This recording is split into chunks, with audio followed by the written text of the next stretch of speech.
Bonjour à tous et bienvenue pour cette nouvelle vidéo. Je suis Christine, coach à Boxe Thaï 15 et aujourd'hui je reçois Tony Ling qui est un membre de Boxe Thaï 15 nous ayant rejoint cette année et qui tient aussi la chaîne The Self Explorer. Donc si tu veux nous expliquer le principe. Ouais, bien sûr. Alors le Self Explorer il part du constat que toute expérience du monde, c'est également une expérience de soi-même. Donc en explorant des choses et en apprenant plein de choses et en allant vers l'inconnu, au final on revient en tirant des leçons et en apprenant des choses. Et c'est un petit peu le concept de ma chaîne, d'apprendre des choses et de les partager ensuite sur ma chaîne. Et du coup, là c'est pour parler un petit peu de boxe thaï et de développement personnel. Tout à fait.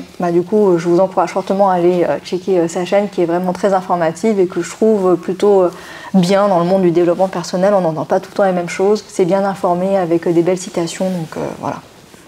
Donc vas-y, je te laisse commencer si tu avais des choses à nous demander.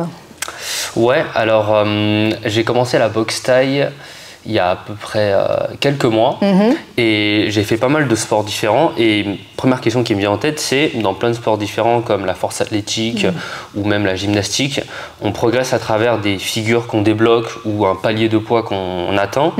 Dans la boxe thaï, comment on fait pour déterminer des objectifs et déterminer des paliers de progression? Comment est-ce qu'on fait pour mesurer un petit peu une progression en boxe thaï? C'est vrai que c'est une bonne question. Alors c'est vrai qu'il avait été discuté de créer un système de ceinture dans le système de boxe thaï. Donc ça, c'est les autorités, puisque le Muay Thai, c'est le sport vraiment national de la Thaïlande. Donc pour eux, c'est vraiment une part culturelle très importante. Ils discutent beaucoup de comment le gérer, comment voilà, il y a un rayonnement et tout. Et ils discutaient de ce qu'il fallait faire des systèmes de ceinture avec à appliquer à toutes les fédérations. Donc c'est que en discussion, c'est pas encore fait. Et du coup, c'est chaque salle qui va s'organiser comme il veut. Dans certains, ils ont ce qu'on appelle les prajiades, donc de différentes couleurs comme les ceintures de judo, et puis ils te donnent des objectifs un peu arbitraires sur ça. Donc voilà, ça peut être des choses en mode est-ce que tu sais te déplacer, est-ce que tu sais mettre ta garde, est-ce que tu sais, voilà. Personnellement, à Boxe Thaï 15, on n'a pas encore appliqué ce système. C'est un peu chacun par rapport à lui-même d'avancer à son rythme. Et du coup, c'est plutôt à toi de te comparer, voilà, de savoir où est-ce que tu en es. Et puis le coach aussi peut te dire où est-ce que tu en es. Mais il n'y a pas...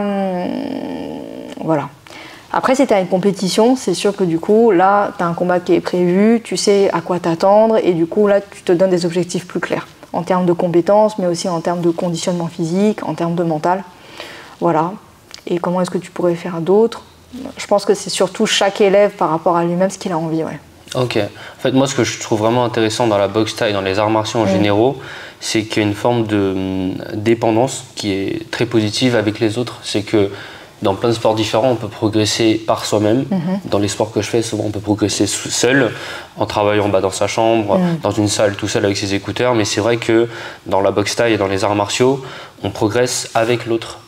Et on progresse toujours en duo avec quelqu'un et c'est un peu comme ça qu'on devient meilleur. Il y a une forme de, j'ai l'impression, de co-régulation où c'est deux êtres en fait qui s'écoutent et qui travaillent en même temps. Et un peu comme on dit, comme le fer aiguise le fer, un homme aiguise un autre. Et c'est un peu ce que j'aime beaucoup dans la boxe thaï. Alors que dans d'autres sports, c'est vraiment seul et il n'y a pas forcément ce regard vers l'autre et l'écoute de l'autre. Je trouve ça très intéressant dans la boxe thaï. Franchement, ce que tu dis est très intéressant et je pense que c'est très bien formulé parce que je pense que beaucoup de gens imaginent que justement la boxe est un sport assez solitaire, de conquérant, alors qu'en réalité, une salle de boxe, c'est une équipe. C'est des gens qui travaillent ensemble vers l'objectif commun d'améliorer chaque boxeur et éventuellement de remporter des prix. Donc... Maintenant, voilà, c'est parmi tous les sports de combat, je dirais que la boxe et tout ce qui est sport de percussion, il y a quand même un gros travail solo qui est apporté. Le fait que l'on puisse répéter les coups seul et qu'ils puissent quand même être bien appliqués en échange, c'est super. Donc sur un shadow, sur un sac, tu peux quand même beaucoup progresser. Et du coup, pouvoir par exemple avoir 2 tiers de ton entraînement qui est seul et 1 tiers quand tu vas en cours avec les autres. Alors que par exemple, les sports comme la lutte, honnêtement, si tu n'as pas un partenaire pour appliquer les gestes de la lutte, te rendre compte du poids et tout, c'est très compliqué. Donc et ça je pense que ça fait aussi partie du charme en fait des sports de percussion et de la boxe, c'est que justement, même si tu n'as pas forcément accès à une salle, tu ne peux pas y aller 2-3 fois par semaine, tu peux quand même énormément progresser justement de ton propre travail.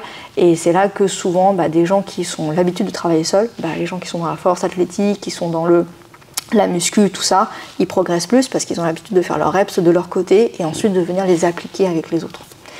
Mais après, voilà, je suis d'accord avec toi que c'est vraiment une dimension d'équipe et il faut se dire qu'à tout moment, quand tu es en contact avec quelqu'un, tu peux apprendre de lui, quel que soit son niveau.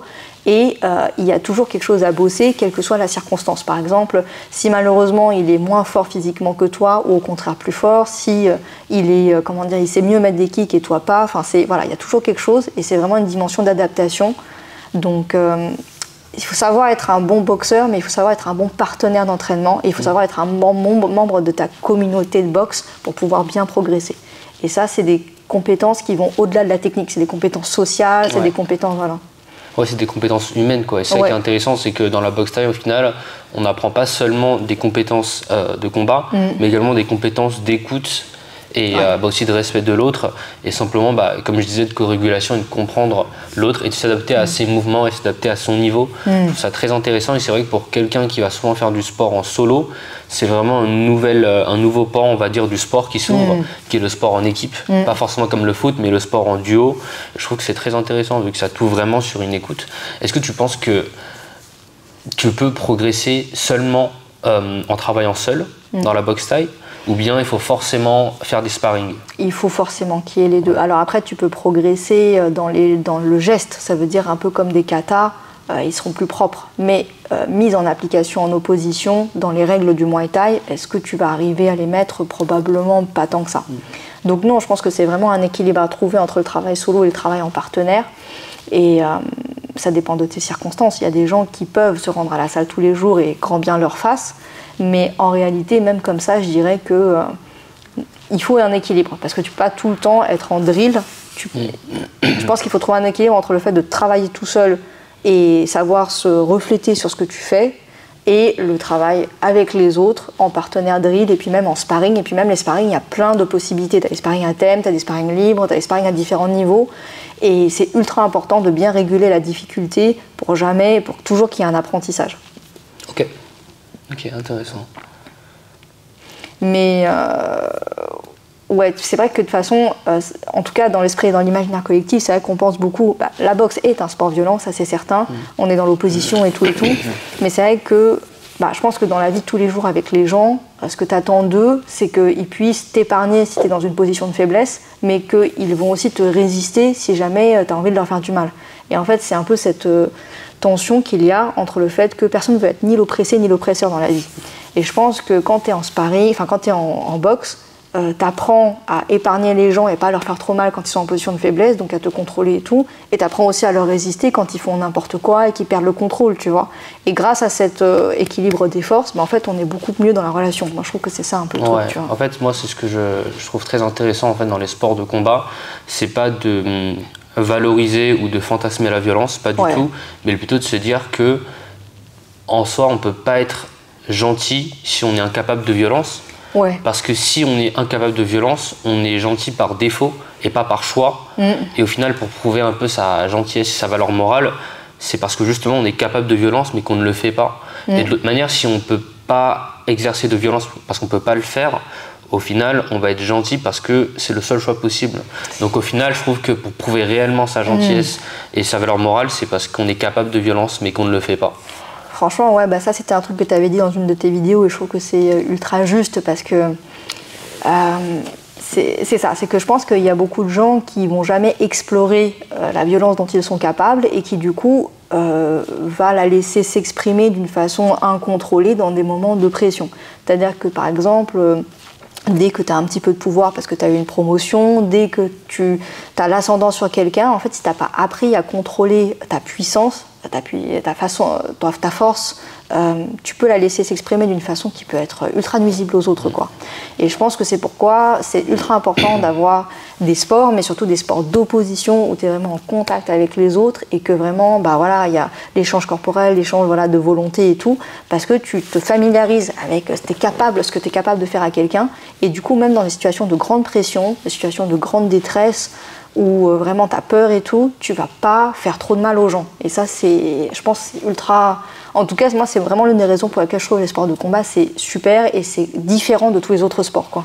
Et surtout que ce qui est intéressant, c'est que dans la boxe et dans les sports de combat, beaucoup de gens le voient comme une forme d'exutoire, mais je trouve que c'est pas une bonne chose. C'est qu'on vient quand même ici pour du respect et un travail en équipe, et c'est pas des gens qui se disent je vais dans un club, je me défoule et je ressors et je suis bien. Je pense que c'est pas le cas en fait.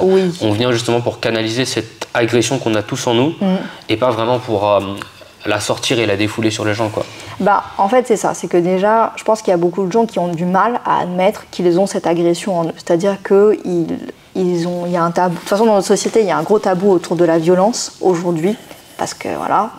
Et je pense qu'il y a un gros tabou à partir de la violence, de ce qu'on est capable de faire. Mais en fait, dans notre quotidien, que ce soit avec notre partenaire, avec nos enfants, nos collègues, les gens dans la rue, on peut être ultra nuisible en fait. On peut dire un mot qui blesse, on peut ignorer les sentiments de quelqu'un, on peut, voilà, il y a plein de façons de faire du mal aux gens et de, voilà, c'est... Et moi, je trouve que c'est justement de dire, bah non, moi aussi, je suis capable de faire du mal aux gens si j'ai pas le contrôle de mes émotions, si j'ai pas le contrôle de mon physique, et que, bah, du coup, quand je viens à la salle, c'est aussi pour m'entraîner sur ça. Et effectivement, le fait de défouloir, c'est un truc qui est beaucoup utilisé dans la promotion de la boxe. On dit, allez, vous avez une vie stressante et tout, venez à la salle pour défouler. Et la vérité, c'est vrai, c'est que si tu vas suer à grosses gouttes et qu'en plus, tu vois, tu t'as donné des coups, tu as reçu des coups, tu vas te sentir beaucoup mieux à la fin. Il y a une adrénaline, il y a une sérotonine énorme, tu vois. Mais c'est vrai que le but, justement, c'est que les gens pensent qu'ils sont là pour perdre le contrôle et en fait, ils découvrent qu'ils gagnent un meilleur contrôle sur eux-mêmes, une meilleure confiance et c'est ça qui les fait rester. Les gens qui sont dans un profil où vraiment ils n'arrivent pas du tout à se contrôler, c'est pas possible de les garder. Ils peuvent pas s'intégrer au groupe, ils deviennent trop dangereux et au bout d'un moment, bah, on leur dit stop, quoi. Ouais. Et d'ailleurs, un truc que je trouve intéressant dans la boxe thaï, qu'on ne retrouve pas dans d'autres sports de combat comme peut-être la boxe, c'est que dans la boxe thaï, quand on donne un coup, parfois on a plus mal que l'adversaire. Et c'est pas forcément le cas dans d'autres sports de combat. Et par exemple, le low kick ou un coup sur le tibia, bah en fait, ça fait très mal quand on commence. Et quand on donne son premier coup, on se rend compte que bah, l'adversaire a mal, mais moi aussi j'ai mal. Et ce qui est intéressant, je trouve, dans ce sport-là, et c'est un petit peu le seul chemin qui est possible, c'est de se dire, bah j'ai mal, et pour réduire la douleur, la solution, c'est pas de réduire les chocs, mais d'augmenter sa résistance aux chocs. Et de se dire que la seule manière de passer à travers cette douleur, c'est de la répéter. Et moi, j'avais vu un petit peu cette image, c'était l'image du bison. En fait, c'est un peu le seul animal, quand il voit une tempête qui s'approche vers lui, c'est la seule espèce animale qui va aller se diriger vers la tempête en se disant que si j'avance vers la tempête, elle passera plus vite. Alors que d'autres animaux vont reculer et paradoxalement vont passer encore plus de temps dans la tempête en fait. Et ce que je trouve intéressant justement dans les sports de combat et dans d'autres sports aussi, c'est que là où ça fait mal et là où c'est difficile, parfois c'est un petit peu le seul chemin et il faut passer par ce chemin-là. Bah, c'est vrai que c'est une façon d'affronter sa peur sous forme de jeu. En fait, c'est ça, c'est qu'il y a plein de choses qui font peur dans la vie et effectivement, le fait de se créer de la peur dans un cadre qui est contrôlé, on peut s'entraîner en fait à l'affronter et du coup, ça nous prépare mieux aux imprévus de la vie qu'on ne peut pas du tout contrôler, quoi. Mais ouais, tout à fait.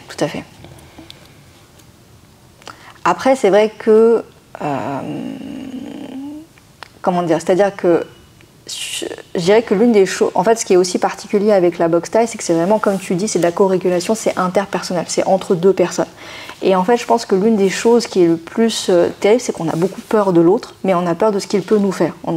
Et vraiment, l'une des peurs les plus fondamentales, c'est qu'on nous tue, quoi. C'est que quelqu'un vienne et t'assassine ou te fasse beaucoup de mal physiquement. Et je pense que c'est une peur qui est instinctive à l'intérieur de nous tous. Et que malheureusement on n'a pas l'occasion de s'y confronter dans notre société qui est très sécurisée et quelque part heureusement, mais du coup grâce à la salle on peut faire face à cette peur vraiment ancestrale profonde et l'exorciser un petit peu. On a moins peur du contact, de la confrontation avec l'autre et du coup comme ça nous permet aussi d'être plus en confiance dans notre relation de la vie de tous les jours avec les collègues, avec les gens, parce qu'au fond de soi on se dit j'ai pas peur d'être au contact, même si bien sûr on veut pas qu'il y ait une situation d'agression qui arrive, mais ça permet d'exorciser cette peur, Et tu avais parlé de la notion de jeu, et la notion de jeu, je trouve qu'elle est vraiment importante dans l'apprentissage et dans la vie en général. C'est que déjà le jeu, souvent quand on grandit, on commence à le perdre. Et une phrase qu'on dit beaucoup, c'est que j'ai l'impression que quand on a un enfant, c'est pas nous, on apprend à l'enfant à s'amuser, c'est l'enfant qui nous apprend comment s'amuser en fait. Et je trouve que l'importance du jeu dans l'apprentissage est tellement plus important qu'on ne le pense. Et que, par exemple, j'avais fait de la capoeira, et dans la capoeira, ils ont vraiment une démarche très jovial et beaucoup dans le jeu. Parce que la capoeira, je trouve que c'était une découverte autant culturelle que sportive. Bien sûr, ouais. Et réellement, il y a ce travail de...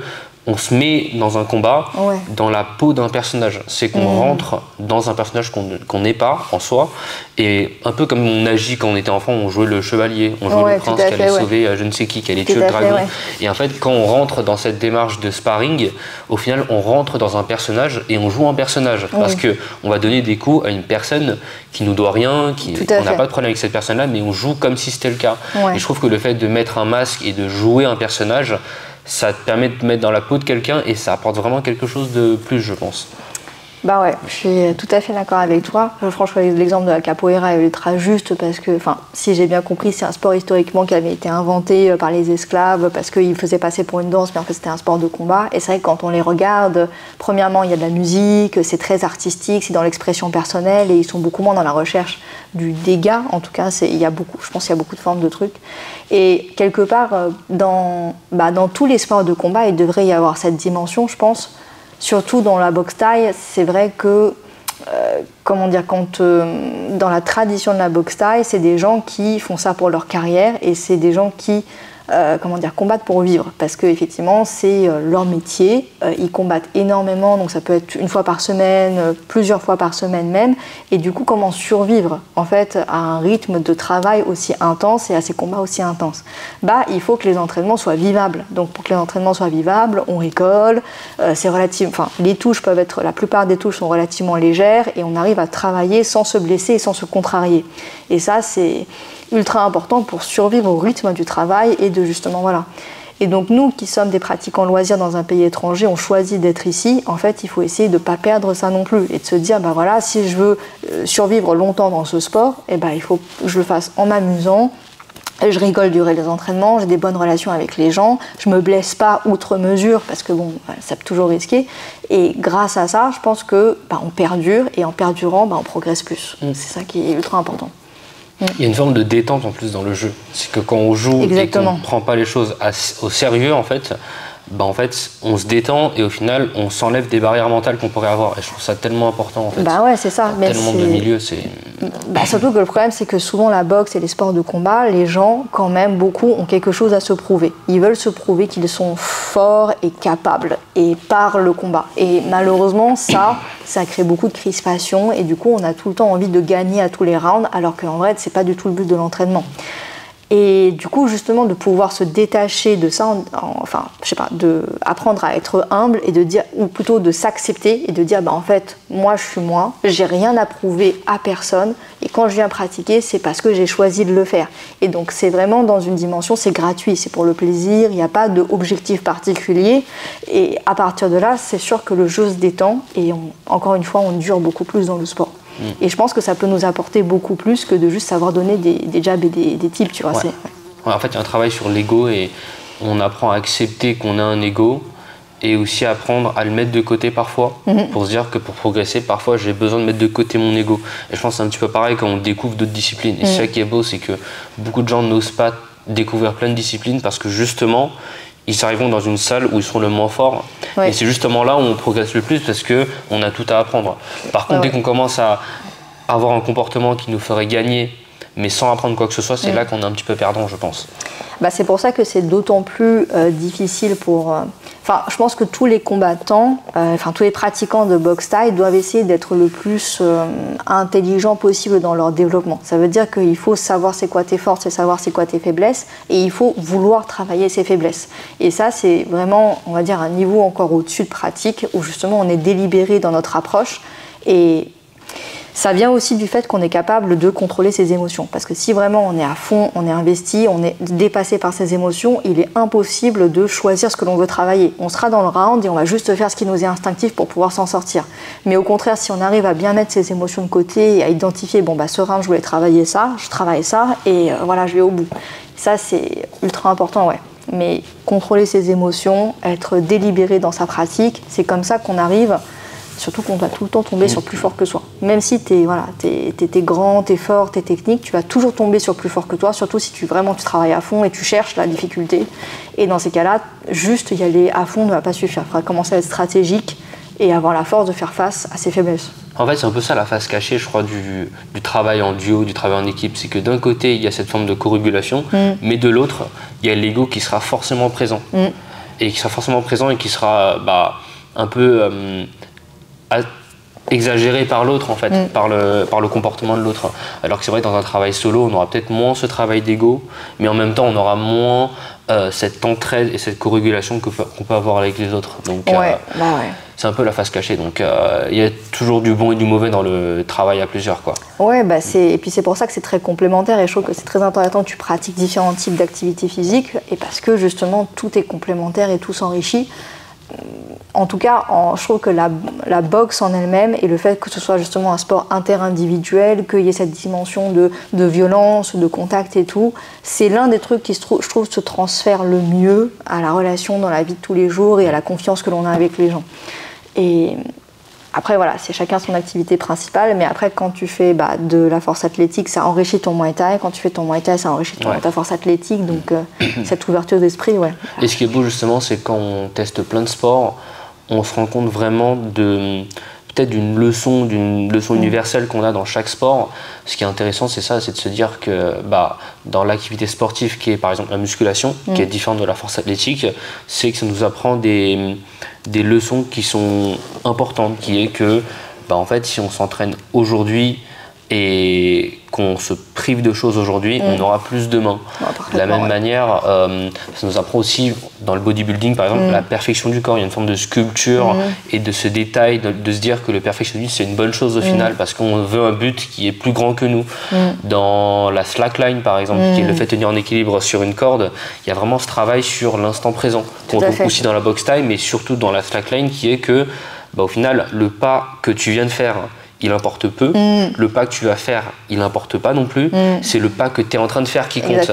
Et je trouve ça vraiment beau de se dire que dans chaque sport, on a un peu une leçon qui en sort et qu'au final, c'est pour ça qu'on voit des profils différents dans chaque sport. Un surfeur n'a pas la même mentalité et n'a pas le même profil qu'une personne qui fait de la force athlétique, qui lui va être beaucoup plus structuré, carré et qui voit son corps comme une machine, quelque chose de très machinal au final, sur lequel il va exercer une pression très forte. Et c'est vrai que c'est très très différent et qu'au-delà de la morphologie, il y a vraiment une différence psychologique qui s'ajoute au fur et à mesure qu'on pratique le sport. Totalement. Et je pense que même, comme tu dis, chaque sport va attirer son profil de personnalité et son profil physique. Mais même, je dirais que si tu veux aller encore plus loin dans ton développement personnel et physique, il faut activement chercher des activités dans lesquelles tu n'es pas à l'aise et que ce n'est pas naturel pour toi. Donc par exemple, tu disais le fait de jouer des rôles et tout, effectivement, ça c'est pas tellement des sports, mais c'est tout ce qui est scène théâtrale et tout ça. Par exemple, si tu n'es pas du tout à l'aise dans ça, tu vas viser ça. Si tu n'es pas à l'aise dans l'eau, tu vas dans l'eau. Et c'est vraiment effectivement le fait de chercher à affronter ses peurs et à se développer dans des endroits qu'on est... C'est déjà admettre qu'on a peur, admettre qu'on a des faiblesses et pouvoir trouver des moyens pour essayer d'avancer vers ça. Parce que dans l'idée qu'un jour, la vie va nous tomber dessus et qu'à ce moment-là, on sera plus prêt. C'est un peu ça. Ouais. Il y a ça aussi. Et il y a aussi d'autres personnes qui se spécialisent à fond dans un sport, ce qui est très très bien aussi, parce qu'au final, je pense qu'il faut des explorateurs et il faut des spécialistes, il faut des deux. Et c'est vrai que sans spécialiste, il n'y aura pas d'explorateurs, parce qu'ils ne vont pas explorer grand-chose au final. Non, c'est vrai. Et c'est vrai que moi, c'est le parti que je prends, qui est celui de l'exploration. Et je trouve ça vraiment intéressant, parce qu'on se crée vraiment un arsenal où on peut piocher dans plein de choses différentes, se dire, il y a vraiment un transfert de compétences dans plein de domaines. Et ça, c'est vraiment fascinant, je trouve. C'est fascinant et je pense que ça s'applique très bien à la population générale. C'est-à-dire qu'effectivement, quand tu vas avoir... C'est aussi l'une des raisons pour laquelle à Boxe Taï 15, pour l'instant, on n'a pas de compétiteurs, parce que c'est vrai qu'on a un public qui est très loisir, des gens vraiment lambda. Et ce que l'on voulait, c'était...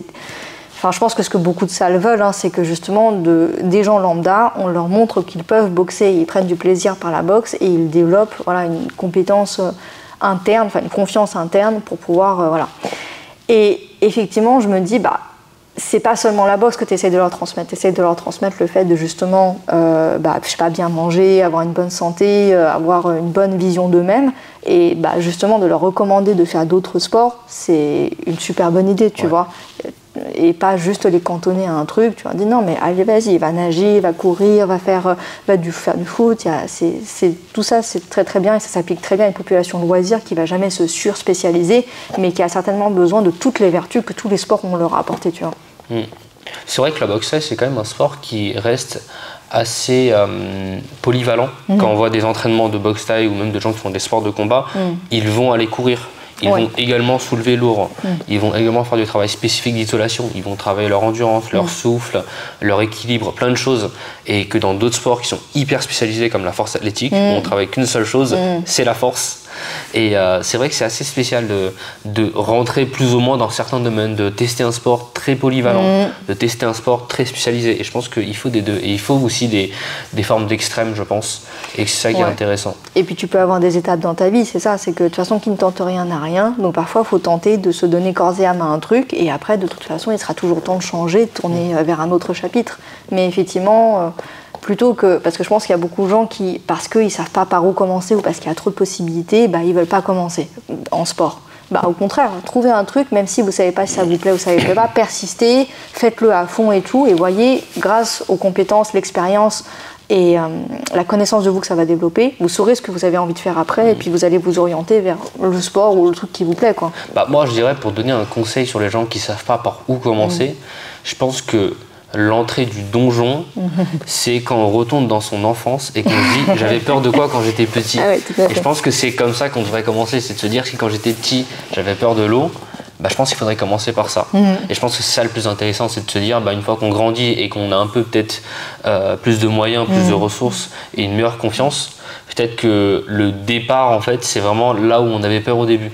Il faut commencer par ça. Non, totalement, ouais. Mais je pense qu'on en revient toujours à cette histoire de peur parce qu'il est quand même vraiment la source de beaucoup de problèmes entre les gens. C'est-à-dire que je pense que la majorité des gens ne sont pas du tout méchants, ils n'ont pas du tout envie de faire du mal à qui que ce soit, mais parce qu'ils ont peur qu'on leur fasse du mal, ils ont peur de ce qui pourrait leur arriver, ils peuvent devenir agressifs, ils peuvent devenir... Voilà. Et justement... c'est trouver des moyens de justement aller vers sa peur, de résoudre ses peurs. Et on aura toujours peur de quelque chose, c'est sûr, on ne peut pas s'en défaire. Mais plus vous gérez ça, plus vous serez en confiance et plus vous serez libre de faire ce que vous avez vraiment envie de faire, plutôt que ce que la peur vous dicte tous les jours dans votre vie. Voilà, c'est ça. Ok. Ouais, je suis totalement d'accord.